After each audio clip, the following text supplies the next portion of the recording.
I hope that we're all leaving with a sense of hope and possibility, as well as a kind of wake-up call to the challenges that we face, and the importance of connecting housing policy not just to school districts and school-level policy, but to the classrooms, and connecting issues of demographics, not just to the numbers, but to the hearts and minds. And I can think of no better speaker to close this conference today than my friend, colleague, and mentor, Jeannie Oakes, who is the Director of Educational Equity and Scholarship at the Ford Foundation.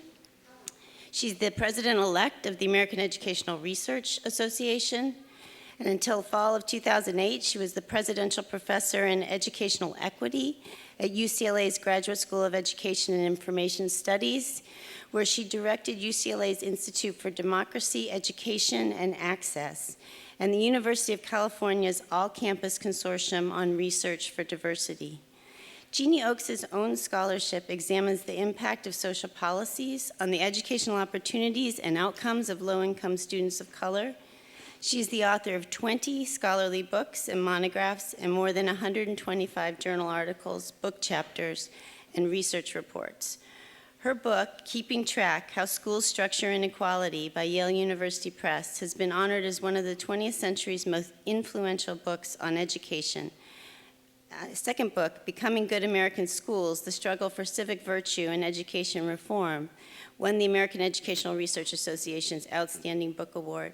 And Jeannie has received numerous awards for her work, both as a scholar and increasingly as someone who connects these issues to communities, community organizing, and giving all people voice in the future direction of this country. So I'd ask you to join me in welcoming Jeannie Oakes. It's really a privilege to be here today and to say a few words to close this really important conference.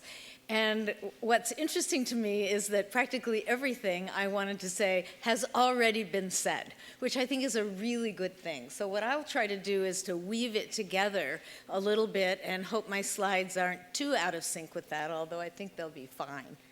To me, the most important, I think for Brown, in my mind, Brown's primary legacy is one of both a determined hope and activism around an American ideal, as well as 6 decades of painful evidence of the persistence of inequality. And I think we have to think about both of those things.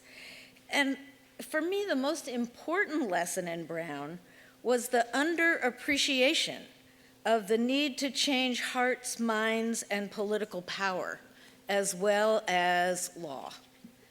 That desegregation confronted such deeply rooted cultural beliefs and political barriers that legal and technical solutions alone could simply not overcome them.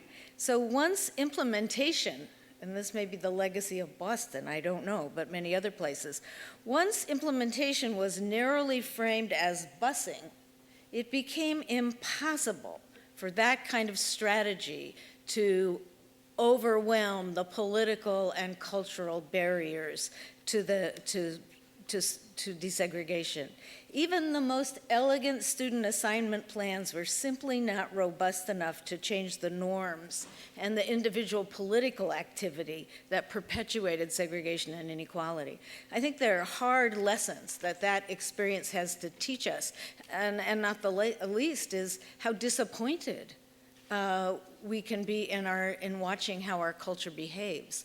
But I think as sort of practical realists, as we think about new America and new American suburbs, that this is a very, very important lesson to learn. I mean, my view is that there is that the U.S. is very contradictory and very ambivalent.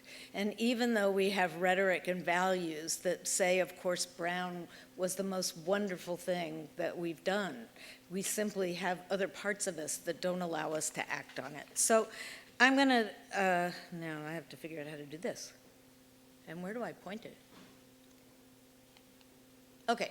So Carol said quite a lot. I want to take you back to the notion of tracking that Carol Burris talked about because it's such a parallel to the whole segregation, desegregation issue, and it's so germane to what happens in diverse schools. When you achieve diversity, what can happen.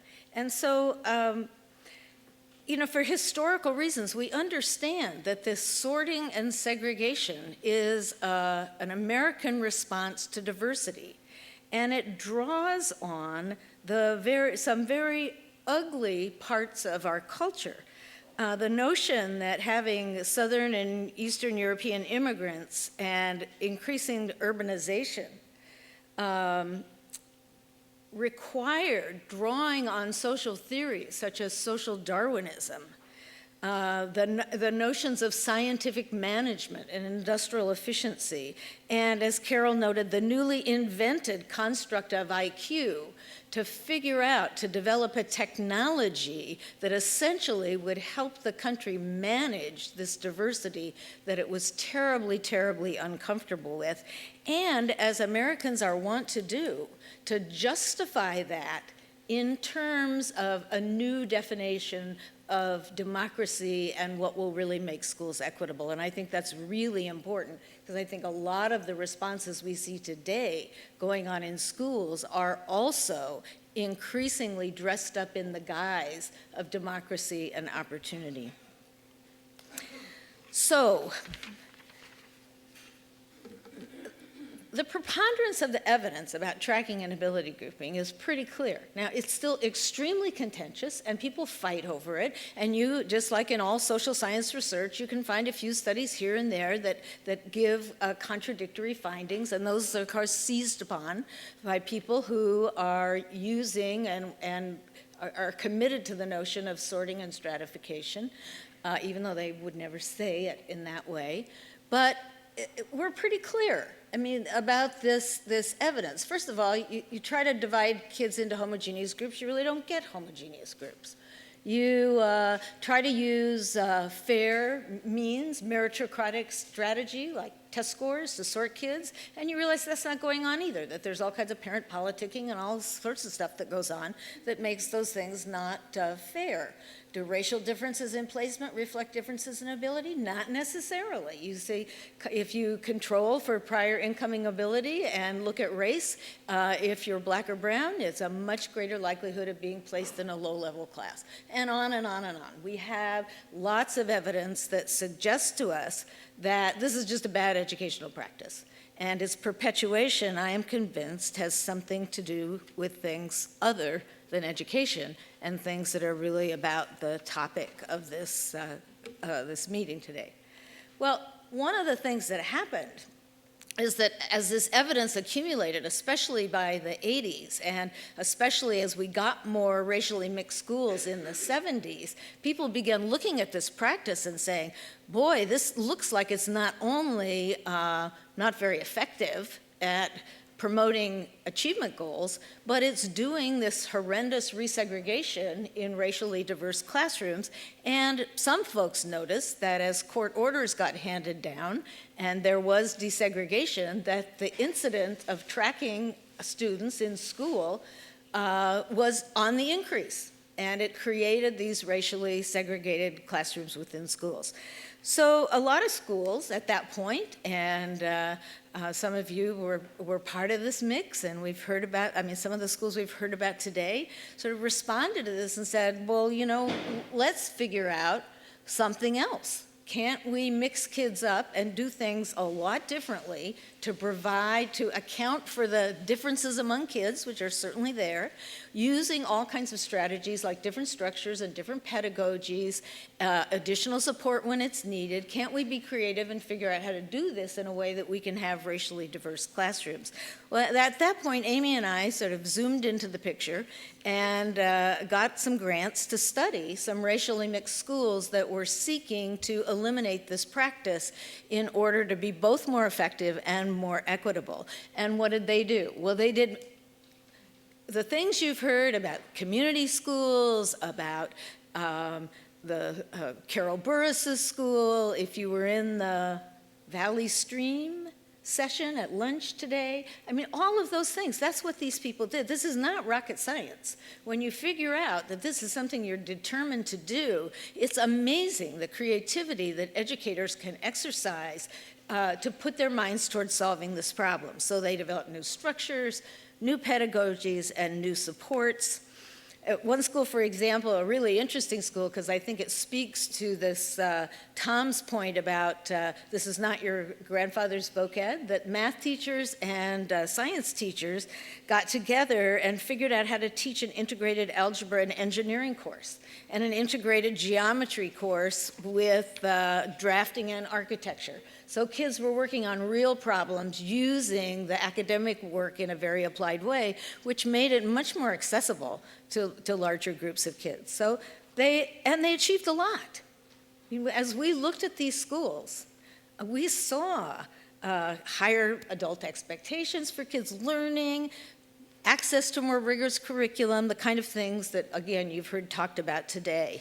And in fact, in many schools, as Carol suggests in her schools, there was a lessening of the racial tensions. These are all middle schools and high schools we were looking at, so we weren't looking at little kids.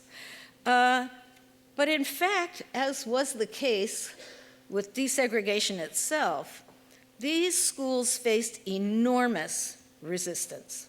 Although many, probably most of the educators at the school were enthusiastic about their reforms, others were skeptical and some were actually quite hostile. Students were ambivalent. They weren't sure what they were getting into. This was new territory for them, and many parents were outrightly angry, and many of them desperately afraid. And so the structural and practice changes were technically demanding, and they required a lot from educators, from teachers, from kids, and from parents working with their kids at home. It wasn't those things that were upsetting to them. The pushback came when the reforms challenged these deep beliefs that students' academic needs were so different and their capacities differed so enormously that it just didn't make sense to have them sit together.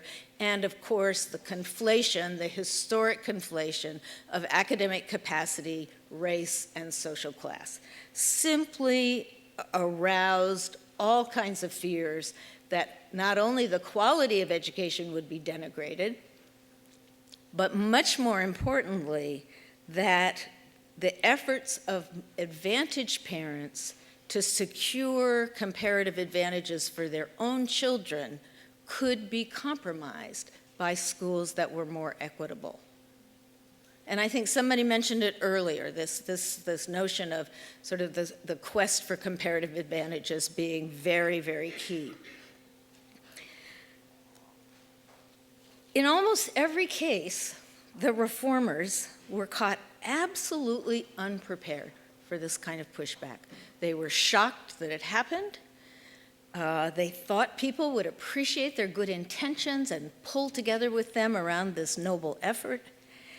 And they were at a loss for how to respond. So I brought a few quotes because I think these quotes help show the kind of thing that these schools were dealing with.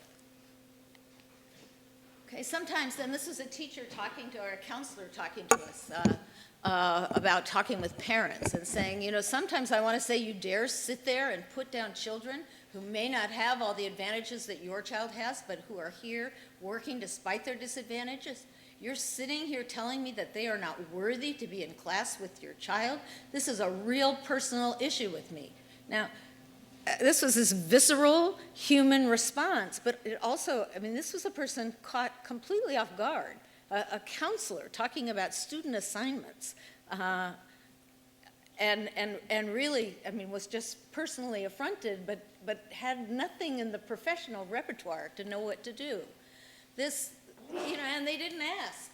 This was a teacher who had a gifted program that was all white and pretty wealthy, and she decided to push in her gifted project into heterogeneous classes and keep her eye on the identified gifted kids to make sure they were challenged, but to open up the opportunities to everyone. And she knew that the parents were really nervous, so she had an evening meeting and she brought all these displays and the curriculum and all this stuff, and she said, they didn't ask, well, what are our kids learning in your classes? Nobody asked that. I found that real dismaying. I was prepared to tell them what we do in class. I had course outlines. I set objectives home with every class and goals and work requirements, and nobody asked me anything about that. I'm dealing with their egos more than what their kids really need educationally.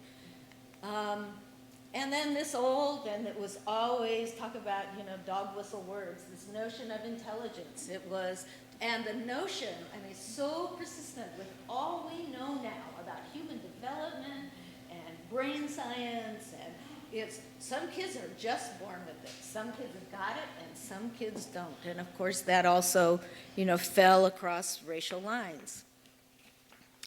Well, let's see, I've got, so,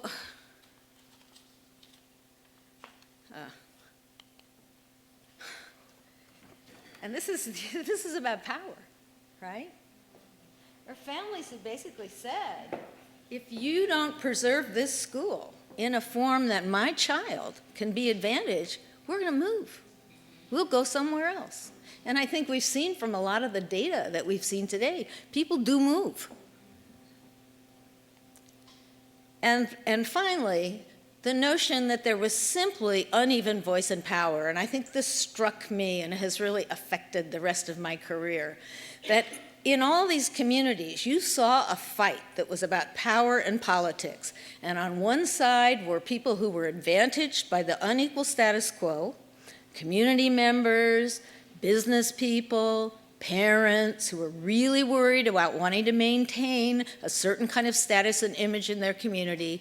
And on the other side were progressive educators committed to equity and racial diversity, and it was a no-win situation. The educators were accused of being advocates only for a portion of their kids. And there was no activism or political power or engagement on the part of families who stood to benefit most from this kind of diversity. And in districts with court-ordered desegregation, we'd say to the lawyers, where'd the plaintiffs go?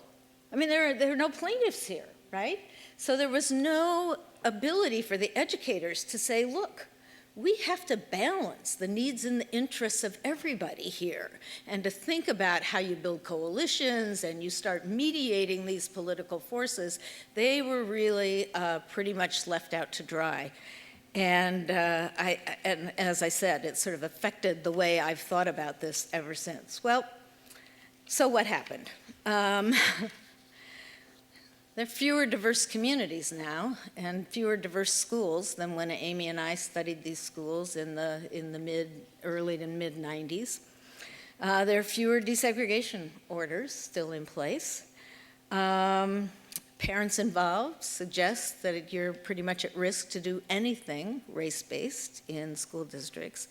And of course, the song is, I just advise you, if you're interested, just check on the Fordham Foundation's website or a number of other places, and you'll see, tracking isn't a problem anymore. In fact, we probably ought to tell a bunch of kids that it's not realistic for them to go to college, and we ought to really rev up CTE again. And besides, schools don't really track anymore, and it's changed so much that all that old research, it just doesn't apply to what's going on today.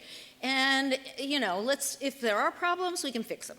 We'll just make these better low-track classes, something Carol in her experience says it's not really possible to do. I think we've never seen it either.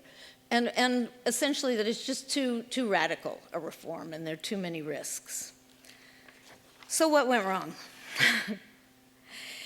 It became so clear to us that education inequality is not just an engineering problem that requires a technical fix, like a new structure, or a new teaching technique, or a new student assignment plan, or I would say maybe even a new district boundary, or a metropolitan plan, that these things are all important and probably necessary to get it done, but these conventional policy and school reform strategies, changes in structures, are simply not efficacious enough to alter the very unequal status quo. So why is that? Well, some of us love social theory and think that there's probably nothing more practical for understanding what goes on in schools than a good social theory. And one of the most useful ones was developed in 1985 by Hank Levin, who's here, and his colleague Martin Carnoy, educational economists both at Stanford at that time, in a book called Schooling and Work in the Democratic State. And they argued that the reason why schools are so tough, the reason why it is so hard to create equitable schools, is that schools are captive to the contradictory demands of equality and inequality. We expect our society needs schools to do both.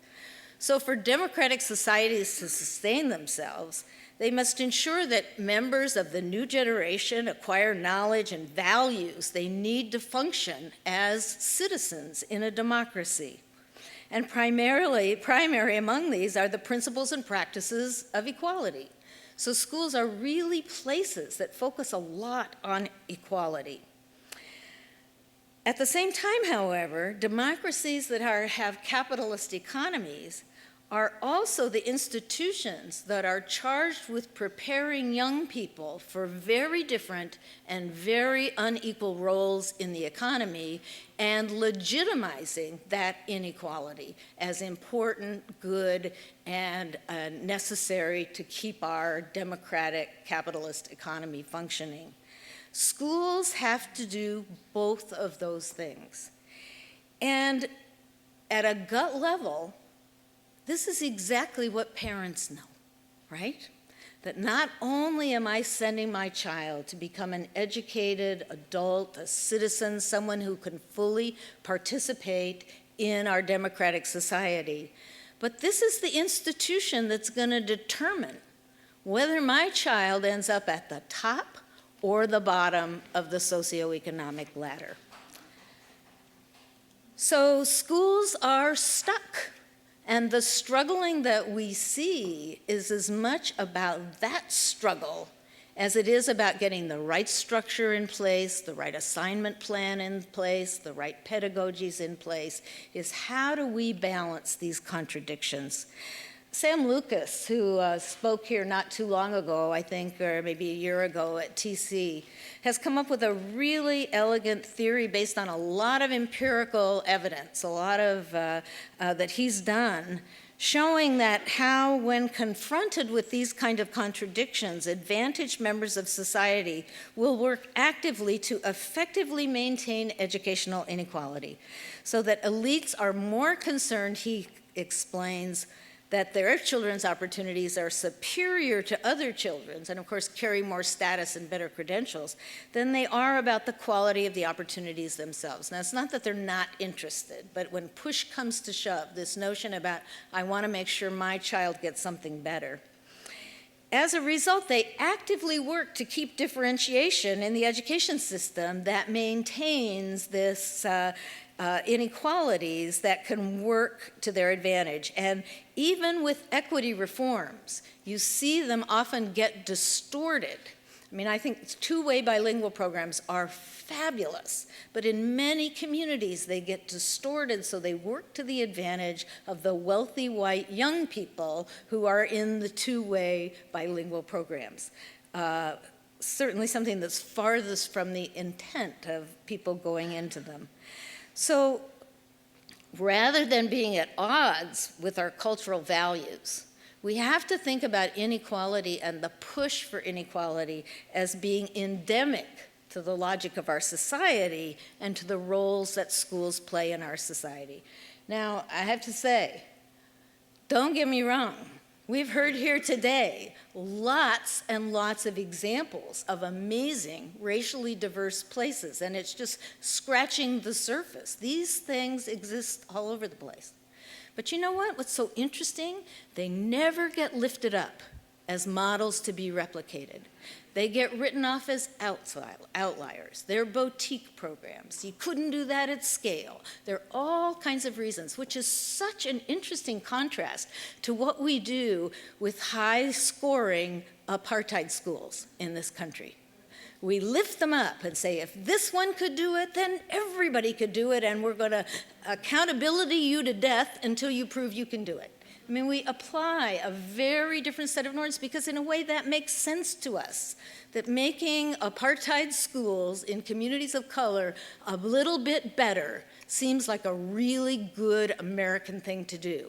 This other stuff about mixing kids up and racial diversity and leveling out life chances, that's scary. That's really scary.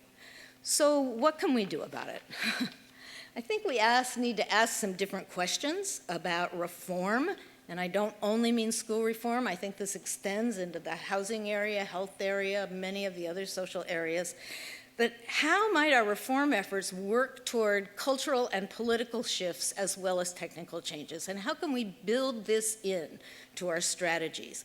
And what strategies might be more effective than the top-down, sort of professionally oriented, sort of technical reform strategies that we use? And is there any hope of making the change process itself mirror the democratic egalitarian struggle that we would like our schools and our communities to be about? I heard a little bit of this in Oak Park. I thought, these guys are figuring it out about how to engage young people and communities in thinking about the reform, the creation of high-quality, diverse schools as part of a democratic process in itself. So Paul, the whole notion of prefiguring, right? That's what organizing does, is that you create communities that behave in ways that you want the whole society eventually to be. So you build in those processes. So at Ford, we've taken all of this. I feel like I'm the bookend to Zav Briggs, right? He started out, I'm finishing up. But we've developed this theory of change for equity reform that says what we've really got here is an ecosystem. That what you need to change is not only the educational system, but the entire ecosystem, in this case in which schools and I would say neighborhoods all belong. And that in this ecosystem, you have to have working together, what we're saying, I mean, we don't have the received truth. This is just what we've made up to try to cope with what we see out there and analyze as the difficulty of change. That you need to have powerful ideas and evidence, and it's really important that you have these generative ideas that allow people to begin to think differently, and they have to be well communicated. They can't be in peer-reviewed journals only. I mean, we have to figure out how to get very, very savvy about moving these ideas into public discourse. And I think there's a real role for public intellectuals here and a real role for universities to sort of step down from the ivory tower, get out there, roll up the sleeves, and muck around in the political debate. It doesn't mean you have to be an advocate, but your stuff can be out there as part of what can help generate new ideas. Second, I think you have to have some instantiations, some real examples of people doing amazing things in ordinary contexts, and we've had a whole lot of that today, to lift it up and say, see what people can actually do this. This just isn't good in theory, but not so good in practice, which we hear all the time. So this combination of some really powerful ideas and evidence and then some examples. But it's also about power. And the notion of building public and political will with some real hard edge, the kind of thing that Paul talked about, and community organizing and building alliances and putting the pressure on and understanding that this is much a political problem as it is any other kind of problem. And the interesting thing with community organizing, especially when you take on the idea, and this is a mantra at the Ford Foundation, that the center of our work has to be driven by the people who are most negatively affected by the problems that we're trying to solve, is that when you engage grassroots groups, it does some, especially if they're engaged with a combination of experts who can help them learn and organizers who can help them build power, that you begin to change and defy the very stereotypes that other people use to keep them in place. All of a sudden, people look smart. They've got good analyses of problems. They can even put citations in their advocacy materials. They take on identities as powerful, efficacious people who cannot so easily be denied and dismissed. So there's something about the act of being organized and having this diverse and equitable participation in the reform process that matters a lot. And then finally, we do need policy wonks. I mean, there have to be people who take seriously the notion that all of our systems are structured to maintain inequality. How do we clear out the brush? How do we develop new, whether it's tax policies or housing policies or school finance systems or, all of this stuff? Absolutely. You can't expect people to create wonderful, diverse, equitable schools if they have to continuously jump over all the policy barriers. Now, hopefully, with these other three things in place, it's much easier for policy engineers to think, design, and be heard. So I think I will end there, but I think what I've described and what I would encourage us all to do going forward is to really think about a process, an approach that involves powerful ideas, powerful examples, powerful people, and powerful policies and systems to engage this problem in a way that the engagement, that the very struggle, and I think this has been at the heart of the civil rights movement for 100 years, so that the struggle itself mirrors the kind of democratic participatory process that we want, in our case, American schools to prepare young people to participate in. So, and I think that Oak Park provided a lovely example today of that kind of thing. So I want to end by introducing a wonderful video that some of the TC students have made called The Suburban Promise of Brown. And it's Dino Sassi. Are you here? If you can raise your hand. Tran Templeton and Joseph Rena Ferry are our three filmmakers who are here today. You'll recognize some of the people in the film, I think, but I think that, my sense is that much of what we learned about the struggle for equity in the United States is extremely disappointing and sobering, but there are also amazingly hopeful things that are in our midst and that we need to grab onto and keep close to us as we fight. So let's see the video.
One of the reasons why Rockville Center has been a community that has been very stable in terms of diversity is that starting about 2 decades ago, it began to deeply think about the interaction between tracking the achievement gap and kids just getting along. I think the real challenge is to embrace the diversity. What happens a lot in suburban communities is when the communities become more diverse, people start to become frightened. And they think that they have to whatever group was there originally, they need to protect their own and not allow their kids in any way to really experience the richness of the diversity. I don't even like notice that like we're all different. Like I tend to not really think like that. Like I have like all different types of friends, like different grades, different races, where they live. It's all different. Embracing diversity, seeing it as a strength, making it work, making sure that all kids get access to high-track curriculum with lots of supports as needed is really the key to success. I love the kids in the city and I love the kids out here in the suburbs. The one main difference that I do see with Southside is that we're able to really maximize learning for all the children in various ways. You know, kids in the city are definitely motivated, but I feel may not necessarily have all the resources and are certainly deserving of it, but for whatever reason, you know, the equity is just not there. With the inclusion, you see that, you know, you have to differentiate your instruction. You have to, you know, meet the needs of the learners where they are.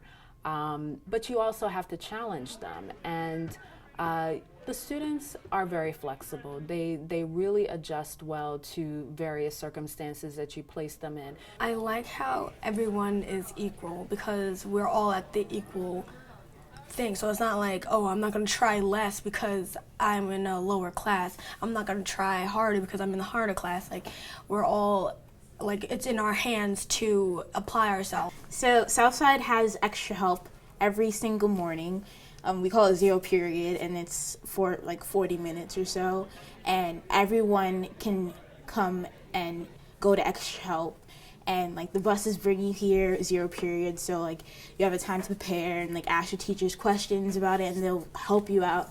Kids learn from each other as much as they learn from a teacher.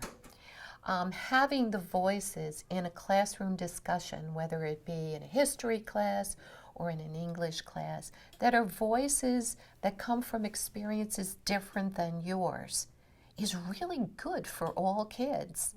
All kids benefit from integration. Right now, what I'm going through, like really, like while I'm assimilating to like the different cultures, like learning how they act and like what they like to do, and like I'm finding out that they're like the same as me, like they're similar in like every way. There definitely are schools out there that are really cliquey and they just hang out with their own groups or their own race. Well, I don't really see that at Southside because we're all just, I see it in the halls, everyone just gives that handshakes or whatever to anyone. It doesn't matter what race or color you are. Like, it's actually pretty cool to see it. I believe integration benefits students who are white, students who are more affluent, as much as it does students that we typically think of as being disadvantaged. The kids at Southside are more prepared for a diverse world because they have learned to listen to the voices, and they have learned from the voices of those who have lives that are very different from their own. When I was in school, I always didn't feel like I fit nicely into a particular group. And being here, it's a world of difference. I feel like I'm more comfortable with different people because of the fact that I am in a school that's diverse. We've seen achievement rise. We have not seen it go down. We still see our high-achieving kids get into great colleges. Our IB scores have stayed high. As we become more heterogeneous, we've become more ingenious. And all kids have really prospered from that experience. Thank you for all our speakers and facilitators, and thank you all for having a hope and a sense of promise. Thank you.